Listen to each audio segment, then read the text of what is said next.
Personally, sa Batan, hay abugit ay Ma'am Tonet nga mga gin-share. Although may inyo nga wa ako, may akon man nga wa kamo. may mga privileges, may mga bagay-bagay man nga kahit papaano ay may mga gitao man si Ma'am sa akong office na nagulig man sa pagpa-implement natin to civil legislation sa Banwang Batan. No, Ma'am, thank you.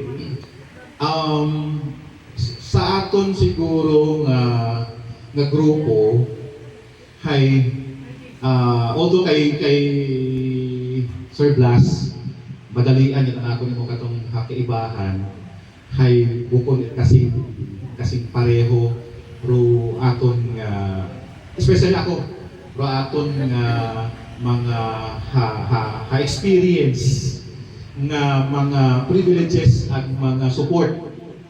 Although yain matabi kato sa time ni Sir Blas at sa makaron ro mga programs and projects yain gid ang mayag, di ba?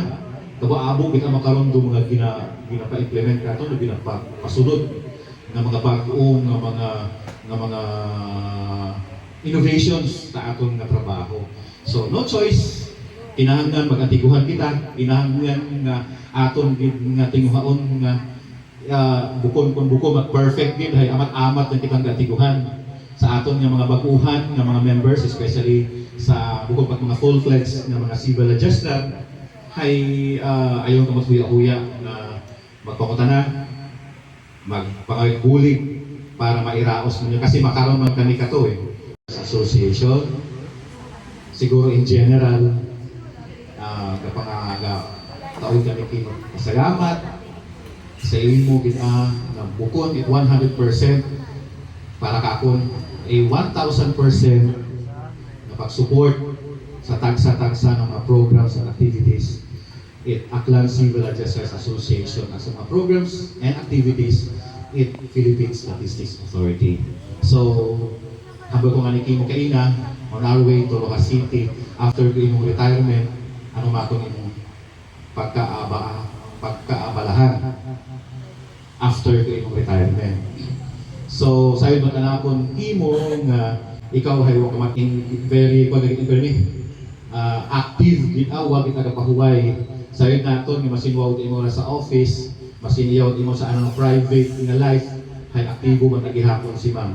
Then ra ako nyo Ma'am kung may mga masunod kaming mga activity na kinahanglan namon do imo nga presensya hay isugod galit naton ikaw sa among nga GC kung mga Aklan Civil Adjuster Aklan Retirees Civil Adjusters Association agad ma-update man ikaw sa among mga plans and programs and activities nga para ma-join man namon ikaw sa among masunod nga mga activities.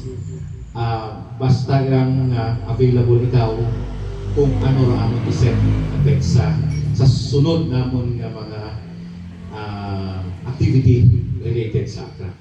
So, doon niya akon nga mahambay ay mabudlay kung basi kung mag-emo man ba sa man ninyo. So, again Ma'am, thank you so much sa family diri sa Rojas City, ni Ma'am Tonet, sa husband, sa daughter, sa granddaughter, sa grandson, kag sa iya nga mga babies. Madamo nga salamat sa pag-welcome diri sa amon, kag madamo nga salamat. Again, thank you. Grabe ako, hadlo. Tapos, at first na ako nag-analyst meeting, hinatulid na ako ni Ma'am Darlie na ginayuan. So, kinubaan na ako every time na makita ko si Ma'am Tonet. Until such time na gin-chat na ako, ano yung mga parang nag-ano mo sa group chat, kung ano Facebook name, baka to. So, grabe ako po ba, kinanilipyusod ako mong alin. Na syempre, unexpected, that was my first month, so may saga din Pero kanto, parang hapon ako tinangis ako sa opisina, ginakubaan ako. Gintsagaan ako ni Ma'am Tonet, it is Turia, it bilog yung gabi hasta 12 midnight. Ana rin hambay, nagkaroon ako, hambay na, nagpinakutaran na ako sa akong previous work, sa akong dating trabaho before government service, hasan mga 12 midnight ang anang hambal to. Higit istorya na walang ako para pakalmahon ako. Ay sa yun na grabe yun akong panic sa akong saya. So di nga rin ma'am, thank you again. At mapahugin ako pagpasalamat nga pagsuod na ako niya, gigibuligan mo ako makaanda na training sa pagkatiguhan sa trabaho. Thank you ma'am.